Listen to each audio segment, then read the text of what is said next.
Selamat malam, Bapak dan Ibu. Perkenalkan, nama saya Rinaldo Satya Pradana.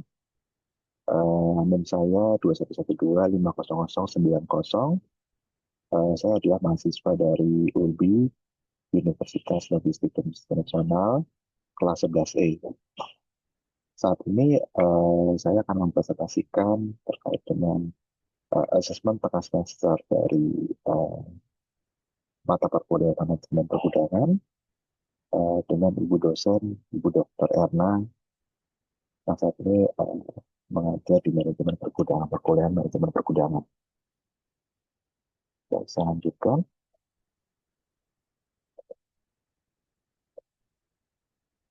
Baik, di dalam asesmen tengah semester ini, saya diberikan eh, dua soal untuk mengerjakan dua soal ini. Soal yang pertama adalah sedikit terkait dengan PT Translog adalah perusahaan penyedia jasa pergudangan yang menyimpan berbagai barang konsumen di mana saat ini perusahaan memiliki proyek untuk menyimpan 10 jenis barang spare part dengan satu customer, yaitu perusahaan X. Luas gudang yang disewakan sebesar 5.000 meter square dengan sistem penyimpanan menggunakan rak palet. Jadi saat ini permasalahan yang ada adalah satu, penataan rak yang tidak sesuai dengan frekuensi pengambilan barang untuk fast moving atau slow moving tercampur. Waktu picking yang membuat waktu picking meningkat 35%.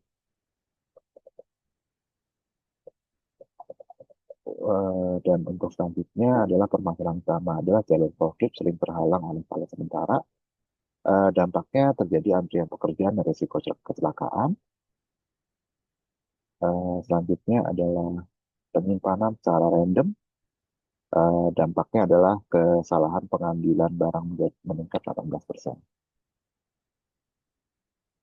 Dan selanjutnya adalah permasalahan utamanya adalah beberapa barang fast moving ditempatkan jauh dari rest area yang membuat dampaknya adalah lead time itu menjadi lebih lama. Dan tugas yang diberikan kepada saya adalah manajemen minta solusi penataan ulang tata letak kualitas gudang dan sisa penyimpanan terdapat. Satu, meningkatkan efisiensi waktu operasional picking, packing, and put away. Yang kedua adalah mengurangi tingkat kesalahan pengambilan barang. Yang ketiga, meningkatkan utilisasi ruang gudang secara optimal. Itu adalah tugas saya yang diberikan oleh manajemen.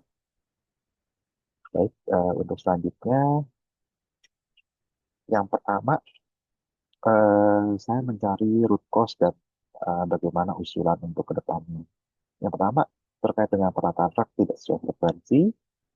Root cause-nya itu adalah tidak ada analisis klasifikasi barang, ya di mana tidak ada metode slotting. Usulan yang saya infokan adalah mengenai klasifikasi menggunakan metode ABC analisis. Yang kedua, terkait permasalahan jalur blokir sering terhadang oleh palet. Root cause-nya adalah tidak dia area khusus untuk simpan palet dan tidak adanya sistem satu arah untuk jalur blokir. Usulan yang dapat saya sampaikan adalah buat jalur blokir satu arah, membuat SOP larangan, meletakkan palet jalur blokir. Yang ketiga adalah penyimpanan secara random. Root cause-nya itu adalah tidak ada sensor barcode, di mana uh, gudang tersebut tidak adanya juga menggunakan WMS pada pekerjaan-pekerjaannya. Usulan yang diberikan adalah menempelkan barcode di setiap barang yang akan disimpan dan menerapkan WMS sistem pada pekerjaan. Yang keempat adalah beberapa barang fast moving ditempatkan jauh dari sini area. Root cause-nya adalah receiving dan storage tidak terintegrasi. Usulan yang bisa diberikan adalah evaluasi ulang tata letak posisi storage barang dengan menggunakan aplikasi UAFLP. Baik, untuk selanjutnya, pertama saya menggunakan ABC analis untuk menentukan kategori mana yang barang fast moving, mana yang barang yang slow moving, dinilai dari kategorinya. Baik, di sini ada beberapa item dengan beberapa nilai juga.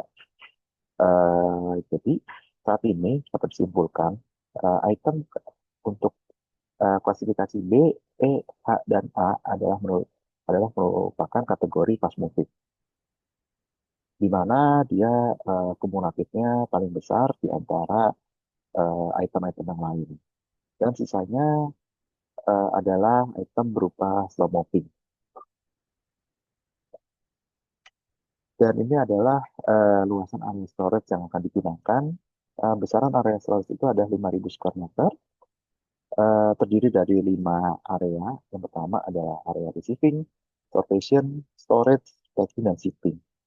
Di mana area tersebut yang merupakan paling besar adalah area dari storage. Karena dari kapasitas barang yang akan di storage itu cukup banyak, sehingga area storage itu cukup besar untuk dibuat dalam gudang tersebut.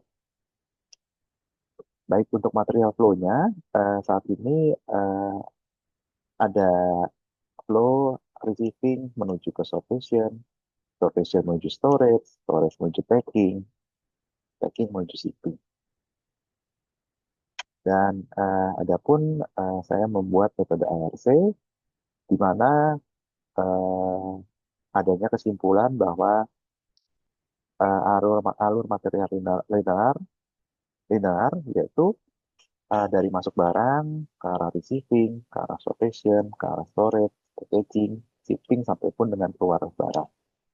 Dan saya pun di slide berikutnya, saya sudah membuat rancangan di dalam aplikasi UA FLP, di mana hasil yang didapatkan adalah gudang itu berbentuk dengan E-shape warehouse. Baik, ini saya lanjutkan. Ini adalah metode UA FLP yang sudah saya buat dengan menggunakan aplikasi UA FLP. Dapat dijelaskan di sini adalah detail layout E-shape, E-shape, jadi dari proses receiving, sortation, storage, packaging, sampai pun dengan shipping dalam satu jalur. Adapun keunggulan dari detail ini, detail layout ini adalah uh, memudahkan jalur masuk sampai dengan keluar barang, sehingga jalur forklift, jalur untuk keluar masuk barang, jalur untuk aktivitas di dalam gudang itu menjadi lebih mudah dan lebih mudah dalam pekerjaan, dalam mudah dan juga mudah untuk monitornya. Baik, ini adalah penjelasannya. Jadi pertama kita menggunakan reserve warehouse, reserve warehouse. Yang kedua kita warehouse tipe kita adalah class based storage, di mana semua produk dikelompokkan menjadi dua kelompok, fast dan slow moving. Dan untuk penempatan fast moving itu sudah mendekat ke arah area shipping. Racking tipenya kita menggunakan single tip track pallet, di mana produk diletakkan di satu atau tiga pallet, sehingga memudahkan mobilisasi forklift dan kru warehouse. Selanjutnya adalah education system, di mana pada setiap rakit atau lorong kita akan berikan menggunakan semacam aisle number atau racking number untuk memudahkan dari tim operator gudang ataupun dari karyawan-karyawan gudang itu untuk melihat posisi gudang uh, dan posisi barangnya ada di racking nomor berapa. Nah, stock rotation. Stock rotation itu adalah kita menggunakan mode FIFO untuk menghindari produk kadaluarsa dan mengurangi dead stock. Tools dan equipment itu yang kita sediakan adalah forklift dan pallet, barcode system, dan stock card. Terkait dengan jalur forklift, ini adalah merupakan yang cukup krusial, di mana tadi di awal tadi kita melihatnya jalur forklift yang ada adalah penampakan tidak sesuai dengan regulasi. Dengan adanya modeling yang sudah saya buat, itu adalah jalur forklift dipastikan bebas hambatan dengan lebar minimal sesuai standar 3,5 meter untuk dua arah, serta penggunaan visual sign aids untuk jalur forklift dan penyimpanan.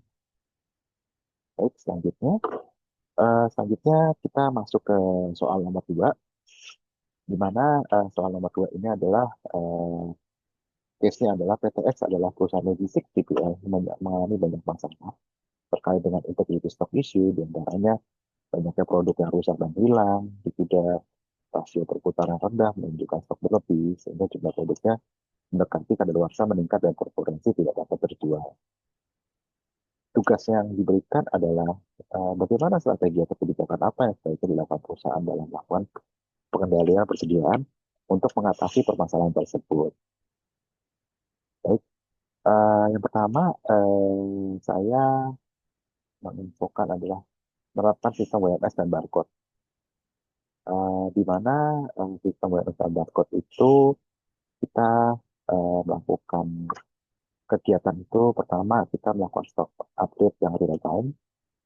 Yang kedua adalah melakukan scanning barcode di setiap receiving, titik receiving, put away, picking, packing, dan shipping.